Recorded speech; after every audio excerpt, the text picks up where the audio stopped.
Hey guys, in this video, I'll show you how to create a LinkedIn Campaign Manager account. Alright, let's begin.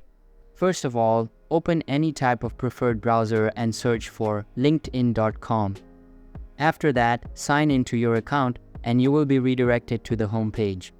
Here, click on the advertise icon at the top right corner and this type of interface will be displayed. You will be prompted to enter your account name and a LinkedIn page URL. After entering those details, click on the Agree and Create button. You can see that your account has been created successfully. To start a campaign, go to the New Campaign tab and begin by entering the campaign name. You will then be prompted to select the objective of your ad campaign. Next, select the way you want to target your audience and then choose the attributes of your target audience. Once you have completed that, you will need to select the ad format. You can either choose image or video.